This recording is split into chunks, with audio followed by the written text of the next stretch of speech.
Hello dear students, ਅੱਜ ਆਪਾਂ start ਕਰਾਂਗੇ ਯੂਨਿਟ ਫਸਟ, ਜਿਸ ਦੇ ਅੰਡਰ ਪੜਾਂਗੇ ਮੈਕਰੋ ਇਕਨੋਮਿਕਸ। ਤੇ ਲਾਸਟ ਈਅਰ ਪੜ੍ਹਿਆ ਸੀ ਮਾਈਕਰੋ ਇਕਨੋਮਿਕਸ, ਜਿਸ 'ਚ ਆਪਾਂ ਪੜ੍ਹਿਆ ਸੀ demand, supply, cost, revenue and different market situation, ਜਿਸ ਦੇ ਵਿੱਚ ਆਪਾਂ ਪੜ੍ਹੀਆਂ ਸੀ monopoly, perfect competition, monopolistic competition. But ਇਸ ਸਾਲ ਆਪਾਂ ਪੜ੍ਹਨਾ ਮੈਕਰੋ ਇਕਨੋਮਿਕਸ, ਜਿਸ ਦੇ ਅੰਡਰ ਆਪਾਂ ਪੜ੍ਹਾਂਗੇ national income, employment, investment, consumption ਆਦਿ। ਇਸ ਤਰ੍ਹਾਂ ਦੇ ਲੈਸਨ ਪੜ੍ਹਾਂਗੇ।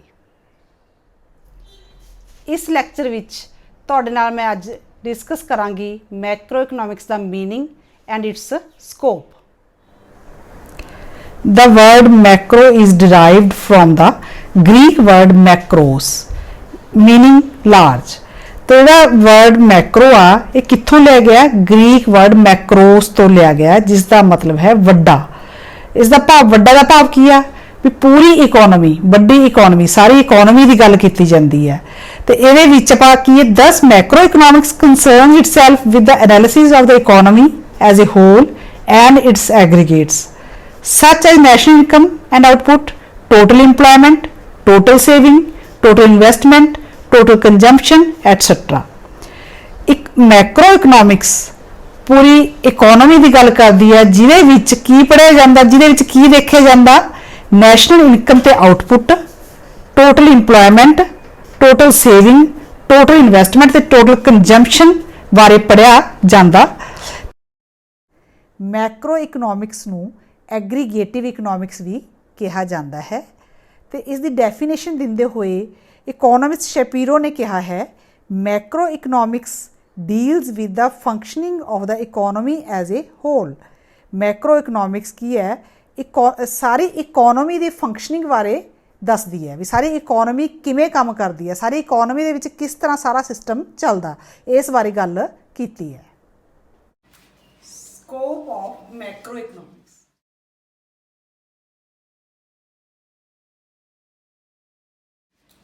ਸਕੋਪ ਦਾ ਕੀ ਮਤਲਬ ਹੈ? ਸਕੋਪ ਦਾ ਮਤਲਬ ਹੈ area of study, field of study, ਵੀ ਅਸੀਂ ਇਸ ਦੇ ਵਿੱਚ ਕੀ ਕੀ ਪੜ੍ਹਨਾ। ਤੁਹਾਨੂੰ ਇਸ ਲਈ ਕੋਈ ਵਿਸ਼ੇਸ਼ ਕੋਈ ਯਾਦ ਕਰਨ ਦੀ ਲੋੜ ਨਹੀਂ, ਕਿਉਂਕਿ ਜੋ ਸਕੋਪ ਹੈ ਉਹਦਾ ਮਤਲਬ ਕੀ ਹੁੰਦਾ ਵੀ ਜੋ ਤੁਹਾਡੇ ਸਿਲੇਬਸ ਸਾਰੇ ਲੈਸਨ ਨੇ ਉਹਨਾਂ ਦਾ ਹੀ ਅਸੀਂ ਪੜ੍ਹਨਾ। ਸਾਰੇ ਤੁਸੀਂ ਜਦੋਂ ਪੜ੍ਹੋਗੇ ਤਾਂ ਤੁਹਾਨੂੰ ਪਤਾ ਲੱਗ ਜਾਣਾ ਵੀ ਸਾਰੇ ਲੈਸਨਸ ਦੇ ਨੇਮ ਹੀ ਆ, ਉਹ ਇਹਦੇ ਵਿੱਚ ਆਪਾਂ ਪੜ੍ਹਾਂਗੇ। ਸਕੋਪ ਦੇ ਵਿੱਚ ਸਕੋਪ ਦਾ ਮਤਲਬ ਏਰੀਆ ਆਫ ਸਟੱਡੀ। ਇਹ 'ਚ ਫਸਟ ਕੀ ਸਭ ਤੋਂ ਪਹਿਲਾਂ ਪੜ੍ਹਾਂਗੇ ਅਸੀਂ estimation of national income. National income ਦਾ ਮਤਲਬ ਕੀ ਹੈ? ਦੇਸ਼ ਦੀ ਆਮਦਨ। ਅਸੀਂ ਇਸ ਨੂੰ ਕਿਵੇਂ ਮੈਜ਼ਰ ਕਰਦੇ ਹਾਂ, ਇਸ ਦੇ ਰਿਲੇਟਡ ਐਗਰੀਗੇਟਸ ਕਿਹੜੇ ਕਿਹੜੇ ਨੇ, ਜਿਵੇਂ ਕਿ GDP, NDP, NNP, ਜਾਂ ਆਪਾਂ ਕਹੀਏ ਪ੍ਰਾਈਵੇਟ ਇਨਕਮ, ਪਰਸਨਲ ਇਨਕਮ, ਇਹ ਅਸੀਂ ਸਾਰੇ ਇਸ ਦੇ ਵਿੱਚ ਪੜ੍ਹਾਂਗੇ। ਨੈਕਸਟ ਹੈ theory of employment. Theory of employment, employment ਮਤਲਬ ਰੁਜ਼ਗਾਰ, ਰੁਜ਼ਗਾਰ ਦੀ ਥਿਊਰੀ। ਇਹ 'ਚ ਅਸੀਂ ਮੇਨਲੀ ਪੜ੍ਹਾਂਗੇ ਇਹਦੇ ਬੇਰੁਜ਼ਗਾਰੀ ਕੀ ਹੁੰਦੀ ਹੈ, ਉਹਦੇ ਕੀ ਕਾਰਨ ਨੇ, ਉਹਨੂੰ ਅਸੀਂ ਕਿਵੇਂ ਖ਼ਤਮ ਕਰ ਸਕਦੇ ਹਾਂ, ਇਸ ਦੇ ਵਿੱਚ ਆਪਾਂ ਇਹ ਪੜ੍ਹਾਂਗੇ। ਵੈਸੇ ਬੇਸਿਕਲੀ ਜਿਹੜੇ ਕਲਾਸੀਕਲ ਇਕੋਨੋਮਿਸਟ ਹੈ, ਜਿਸ ਤਰ੍ਹਾਂ ਕਿ ਸੇ, ਪੀਗੂ, ਮਾਲਥਸ, ਇਹ ਸਾਰੇ ਕੀ ਮੰਨਦੇ ਸੀ ਵੀ ਇਕੋਨਮੀ ਦੇ ਵਿੱਚ ਹਮੇਸ਼ਾ ਫੁੱਲ ਇੰਪਲੋਇਮੈਂਟ ਰਹਿੰਦਾ। According to Say can see supply creates its own demand. ਪੂਰਤੀ ਆਪਣੀ ਮੰਗ ਆਪ ਪੈਦਾ ਕਰ ਲੈਂਦੀ ਹੈ, ਮਤਲਬ ਕਿ ਜੋ ਕੁਝ ਤੁਸੀਂ ਪ੍ਰੋਡਿਊਸ ਕਰੀ ਜਾਓਗੇ ਉਹ ਆਟੋਮੈਟਿਕਲੀ ਵਿਕ ਜੂ, ਕੋਈ ਟੈਨਸ਼ਨ, ਕੋਈ ਵਰੀ ਕਰਨ ਦੀ ਲੋੜ ਨਹੀਂ ਹੈ। ਤੇ ਇਹ ਸਿਸਟਮ ਚੱਲਦਾ ਵੀ ਰਿਹਾ ਜਦੋਂ, ਬਟ 1929 ਦੇ ਵਿੱਚ ਗ੍ਰੇਟ ਡਿਪਰੈਸ਼ਨ ਆਇਆ, ਓਵਰ ਪ੍ਰੋਡਕਸ਼ਨ ਹੋ ਗਈ। ਓਵਰ ਪ੍ਰੋਡਕਸ਼ਨ ਹੋਣ ਦੇ ਨਾਲ ਅਨਐਮਪਲੋਇਮੈਂਟ ਹੋ ਗਈ, ਕਿਉਂਕਿ ਜੋ ਕੰਮ ਓਵਰ ਪ੍ਰੋਡਕਸ਼ਨ ਹੋ ਗਈ, ਜਦੋਂ ਵਾਧੂ ਸਮਾਨ ਪੈਦਾ ਹੋ ਗਿਆ, ਪੈਦਾਵਾਰ ਜ਼ਿਆਦਾ ਹੋ ਗਈ, ਉਹ ਵਿਕਿਆ ਨਹੀਂ ਮਾਲ, ਤਾਂ ਜੋ ਵੀ ਕਰਮਚਾਰੀ ਸੀ ਉਹਨਾਂ ਨੂੰ ਉਹਨਾਂ ਦੇ ਰੁਜ਼ਗਾਰ ਤੋਂ ਉਹਨਾਂ ਨੂੰ ਹਟਾ ਦਿੱਤਾ ਗਿਆ, ਤਾਂ ਬੇਰੁਜ਼ਗਾਰੀ ਪੈਦਾ ਹੋ ਗਈ। ਤਾਂ ਉਸ ਤੋਂ ਬਾਅਦ ਜਿਹੜਾ ਉਹ ਸੇ ਦੀ ਥਿਊਰੀ ਸੀ ਉਹ ਫੇਲ ਹੋ ਗਈ, ਵੀ supply creates its own demand, ਕਿਉਂਕਿ ਸੇ ਨੇ ਕਿਹਾ ਸੀ ਜੋ ਕੁਝ ਪ੍ਰੋਡਿਊਸ ਕਰੋਗੇ ਆਪਣੇ ਆਪ ਵਿਕ ਜੂ।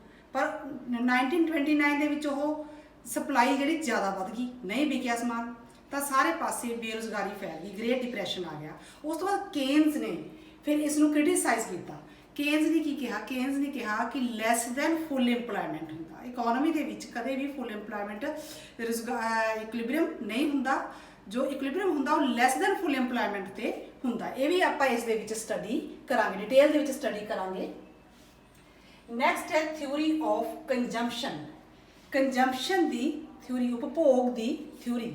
ਉਪਭੋਗ ਦਾ ਮਤਲਬ ਜੋ ਅਸੀਂ ਕੰਜ਼ਿਊਮ ਕਰਦੇ ਹਾਂ। Consumption is the function of income, ਮਤਲਬ ਕਿ ਜੋ ਸਾਡੀ ਕੰਜੰਪਸ਼ਨ ਹੈ ਉਹ ਕਾਹਤੇ ਡਿਪੈਂਡ ਕਰਦੀ ਹੈ, ਸਾਡੀ ਇਨਕਮ ਤੇ। ਜਿਵੇਂ ਜਿਵੇਂ ਇਨਕਮ ਵੱਧਦੀ ਹੈ ਕੰਜੰਪਸ਼ਨ ਵੀ ਨਾਲ ਨਾਲ ਵੱਧਦੀ ਹੈ। ਠੀਕ ਹੈ, ਤਾਂ ਆਪਾਂ ਇਹ ਇਸ ਦੇ ਵਿੱਚ ਕੀ ਕੁਝ ਪੜਾਂਗੇ ਹੋਰ, ਇਸ 'ਚ ਪੜਾਂਗੇ ਆਪਾਂ APC average propensity to consume, MPC marginal propensity to consume, ਵੀ ਇਹ ਕੀ ਹੁੰਦੀਆਂ ਨੇ ਇਹਦੇ ਬਾਰੇ ਡਿਟੇਲ 'ਚ ਆਪਾਂ ਪੜਾਂਗੇ। ਨੈਕਸਟ ਪੁਆਇੰਟ ਹੈ ਥਿਊਰੀ ਆਫ ਇਨਵੈਸਟਮੈਂਟ, ਨਿਵੇਸ਼ ਦੀ ਥਿਊਰੀ। ਇਹ ਵੀ ਪੜ੍ਹਨਾ ਹੈ। ਨਿਵੇਸ਼ ਕਾਹਤੇ ਡਿਪੈਂਡ ਕਰਦਾ, marginal efficiency of capital, marginal MEC ਤੇ ਡਿਪੈਂਡ ਕਰਦਾ। ਰੇਟ ਆਫ ਇੰਟਰਸਟ, ਵਿਆਜ ਦੀ ਦਰ ਤੇ ਡਿਪੈਂਡ ਕਰਦਾ। ਇਸ ਦੇ ਵਿੱਚ average propensity to save, marginal propensity to save, ਇਹ ਵੀ ਪੜਾਂਗੇ ਆਪਾਂ। ਤਾਂ theory of money and prices, money ਦੀ ਥਿਊਰੀ, ਮਨੀ ਦਾ ਐਵੋਲਿਊਸ਼ਨ। ਮਨੀ ਕੀ ਹੁੰਦੀ ਹੈ, ਮੁਦਰਾ। ਮੁਦਰਾ ਕਿਵੇਂ, ਮੁਦਰਾ ਦਾ ਵਿਕਾਸ ਕਿਵੇਂ ਹੋਇਆ, ਮੁਦਰਾ ਤੋਂ ਪਹਿਲਾਂ ਕੀ ਸੀ। ਪਹਿਲਾਂ ਤੁਸੀਂ ਜਾਣਦੇ ਹੋਵੋਗੇ ਕਿ ਪਹਿਲਾਂ ਹੁੰਦਾ ਸੀ ਬਾਰਟਰ ਸਿਸਟਮ। ਬਾਰਟਰ ਕੀ ਹੁੰਦਾ, ਵਟਾਂਦਰਾ। ਵਟਾਂਦਰਾ ਮਤਲਬ ਵਸਤੂਆਂ ਦੇ ਬਦਲੇ ਵਸਤੂਆਂ ਲੈਣੀਆਂ। ਜੇ ਕਿਸੇ ਮਤਲਬ ਕਿ ਮਨੀ ਤੋਂ ਪਹਿਲਾਂ ਕੀ ਹੁੰਦਾ ਸੀ, ਵਟਾਂਦਰਾ ਸਿਸਟਮ ਹੀ ਸੀ। ਜੇ ਕਿਸੇ ਨੂੰ ਸਪੋਜ਼ ਕਰ ਲਓ ਕਣਕ ਦੀ ਲੋੜ ਹੈ ਤਾਂ ਉਹਨਾਂ ਨੇ ਕੀ ਕਰਨਾ, ਜੋ ਕੁਛ ਅਗਲਾ ਪ੍ਰੋਡਿਊਸ ਕਰ ਰਿਹਾ, ਸਪੋਜ਼ ਕਰ ਲਓ ਉਹਨਾਂ ਕੋਲੇ ਛੋਲੇ ਆ ਤਾਂ ਉਹਨਾਂ ਨੇ ਛੋਲੇ ਦੇ ਕੇ ਕਣਕ ਲੈ ਲਈ। ਠੀਕ ਹੈ, ਇਹਨੂੰ ਕਹਿੰਦੇ ਸੀ ਵਸਤੂ ਵਟਾਂਦਰਾ। ਤੇ ਇਹਦੇ ਵਿੱਚ ਜਦੋਂ ਵਟਾਂਦਰੇ 'ਚ ਬਹੁਤ ਸਾਰੀਆਂ ਪ੍ਰੋਬਲਮਸ ਆਈਆਂ ਨੇ, ਕੋਇਨਸੀਡੈਂਸ ਆਫ ਵਾਂਟਸ ਚਾਹੀਦੀ ਸੀ। ਜੇ ਬੰਦੇ ਨੂੰ ਇੱਕ ਚੀਜ਼ ਚਾਹੀਦੀ ਤਾਂ ਦੂਜੀ ਉਹਨੂੰ ਵੇਚਣ ਲਈ ਤਿਆਰ ਵੀ ਹੋਣਾ ਚਾਹੀਦਾ ਸੀ। ਇਹ 'ਚ ਬਹੁਤ ਸਾਰੀਆਂ ਪ੍ਰੋਬਲਮਸ ਆਈਆਂ ਵਸਤੂ ਵਟਾਂਦਰੇ ਦੇ ਵਿੱਚ। ਫਿਰ ਉਹਨਾਂ ਨੂੰ ਕੀ ਕਰਨਾ ਪਿਆ, ਮਨੀ ਦੀ ਹੌਲੀ ਹੌਲੀ ਐਵੋਲਿਊਸ਼ਨ ਹੋਈ। ਮਨੀ ਦੇ ਬਹੁਤ ਸਾਰੇ ਕੰਮ ਨੇ, ਮਨੀ ਕਿਵੇਂ ਵਿਕਸਿਤ ਹੋਈ, ਮਨੀ ਕਿਹੜੇ ਕਿਹੜੇ ਰੂਪ ਦੇ ਵਿੱਚ ਹੁੰਦੀ ਹੈ, ਮਨੀ ਦੇ ਕਿਹੜੇ ਕਿਹੜੇ ਟਾਈਪਸ ਨੇ, ਇਹ ਸਾਰੀਆਂ ਆਪਾਂ ਇਸ 'ਚ ਸਟੱਡੀ ਕਰਾਂਗੇ। ਐਂਡ ਪ੍ਰਾਈਸਿਸ, ਪ੍ਰਾਈਸਿਸ ਮਤਲਬ general prices level. General price level ਦਾ ਮਤਲਬ ਜੋ ਕੋਈ ਬਾਜ਼ਾਰ ਦੇ ਵਿੱਚ ਕਿਸੇ ਚੀਜ਼ ਦੀ ਮੰਨ ਲਓ ਕੀਮਤ ਫਿਕਸ ਹੋ ਗਈ, ਆਪਾਂ ਕਹਿੰਦੇ ਆ ਵੀ ਇਹ ਪ੍ਰਾਈਸ ਠੀਕ ਹੈ। ਸਪੋਜ਼ ਕਰ ਲਓ ਤੁਸੀਂ ਟੂਥਪੇਸਟ ਲੈਣ ਗਏ, ਟੂਥਪੇਸਟ ਲਿਆ, ਮੰਨ ਲਓ ਤੁਹਾਨੂੰ 100 ਰੁਪਏ ਦਾ ਟੂਥਪੇਸਟ ਮਿਲ ਗਿਆ, ਤੁਸੀਂ ਕਹੋਗੇ ਠੀਕ ਹੈ ਵੀ ਵਧੀਆ, ਇੰਨੀ ਸੈੱਟ ਹੈ, ਤਾਂ ਤੁਸੀਂ ਉਸ 'ਤੇ। ਪਰ ਜੇ ਉਸ ਤੋਂ ਵੱਧ ਕੀਮਤ ਮਿਲਦੀ ਹੈ ਤਾਂ ਤੁਸੀਂ ਕੀ ਕਹੋਗੇ, ਬਹੁਤ ਜ਼ਿਆਦਾ ਕੀਮਤ ਵੱਧ ਗਈ। ਜੇ ਘੱਟ ਉਸ ਤੋਂ ਮਿਲਦੀ ਹੈ ਤਾਂ ਕੀਮਤ ਘਟ ਗਈ।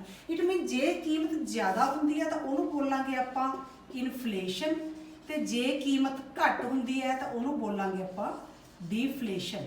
ਤੇ ਇਹ ਸਾਰੀਆਂ ਇਨਫਲੇਸ਼ਨ, ਡਿਫਲੇਸ਼ਨ, ਇਨਫਲੇਸ਼ਨਰੀ ਗੈਪ, ਡਿਫਲੇਸ਼ਨਰੀ ਗੈਪ, ਇਹ ਸਾਰਾ ਵੀ ਇਸ ਦੇ ਅੰਡਰ ਦੇਖਾਂਗੇ। ਨੈਕਸਟ ਹੈ theory of trade cycle. Trade cycle means ਵਪਾਰਕ ਚੱਕਰ। ਜਦੋਂ ਵੀ ਕੋਈ ਵਪਾਰ ਕਰਦਾ, ਬਿਜ਼ਨਸ ਕਰਦਾ, ਉਹਦੇ ਵਿੱਚ ਬਹੁਤ ਸਾਰੇ ਚੱਕਰ ਆਉਂਦੇ ਨੇ। ਚੱਕਰ ਮੀਨਸ ਕਦੇ ਜਿਹੜਾ ਵਪਾਰ ਹੈ ਉਹਦੇ ਵਿੱਚ ਉਤਾਰ ਆਉਂਦਾ ਹੈ, ਕਦੇ ਉਸ ਦੇ ਵਿੱਚ ਚੜ੍ਹਾਅ ਆਉਂਦਾ। ਤਾਂ ਇਹ ਇਸ ਦੇ ਵਿੱਚ ਮੇਨਲੀ 4 ਸਟੇਜਿਸ ਹੁੰਦੀਆਂ ਨੇ, ਪ੍ਰੋਸਪੈਰਿਟੀ, ਰਿਸੈਸ਼ਨ, ਡਿਪਰੈਸ਼ਨ ਤੇ ਰਿਕਵਰੀ। ਆਪਾਂ ਟ੍ਰੇਡ ਸਾਈਕਲ ਦੀ ਵੈਸੇ ਇਸ ਤਰ੍ਹਾਂ ਡਾਇਗਰਾਮ ਬਣਾਵਾਂਗੇ। 4 ਇਸ 'ਚ ਫੇਜ਼ ਹੁੰਦੇ ਨੇ। ਪਹਿਲਾ ਗਰੋਥ ਹੁੰਦੀ ਹੈ, ਫਿਰ ਉਸ ਤੋਂ ਬਾਅਦ ਰਿਸੈਸ਼ਨ ਹੁੰਦੀ ਹੈ, ਫਿਰ ਡਿਪਰੈਸ਼ਨ ਦਾ ਫੇਜ਼ ਆ ਜਾਂਦਾ, ਹੌਲੀ ਹੌਲੀ ਫਿਰ ਰਿਕਵਰੀ ਹੋਣੀ ਸ਼ੁਰੂ ਹੋ ਜਾਂਦੀ ਹੈ। ਤੇ ਮੇਨਲੀ ਇੱਥੋਂ ਤੋਂ ਲੈ ਕੇ ਇੱਥੋਂ ਤੱਕ ਇੱਕ ਟ੍ਰੇਡ ਸਾਈਕਲ ਪੂਰਾ ਹੋ ਜਾਂਦਾ। ਜਿਹੜਾ ਇਸ ਨੂੰ ਟਾਈਮ ਲੱਗਦਾ ਉਸ ਨੂੰ ਆਪਾਂ ਥੱਲੇ ਟਾਈਮ ਲੈਂਦੇ ਹਾਂ, ਇੱਧਰਲੇ ਪਾਸੇ ਆਪਾਂ ਗਰੋਥ ਰੇਟ ਲੈ ਕੇ, ਵਾਈ ਐਕਸਿਸ ਤੇ ਆਪਾਂ ਗਰੋਥ ਰੇਟ ਲੈਂਦੇ ਹਾਂ, ਐਕਸ ਐਕਸਿਸ ਤੇ ਅਸੀਂ ਟਾਈਮ ਪੀਰੀਅਡ ਲਵਾਂਗੇ। ਤਾਂ ਇਹ ਸਾਰਾ ਡਿਟੇਲ ਦੇ ਵਿੱਚ ਇਸ 'ਚ ਆਪਾਂ ਸਟੱਡੀ ਕਰਾਂਗੇ। ਇਸ ਦੇ ਅੰਡਰ ਹੀ ਆਪਾਂ ਮੈਕਰੋ ਇਕਨੋਮਿਕਸ ਦੇ ਅੰਡਰ ਹੀ ਇਸ ਦੀ ਵੀ ਸਟੱਡੀ ਕੀਤੀ ਜਾਏਗੀ। ਨੈਕਸਟ ਪੁਆਇੰਟ ਆਪਣਾ ਪਬਲਿਕ ਫਾਈਨਾਂਸ।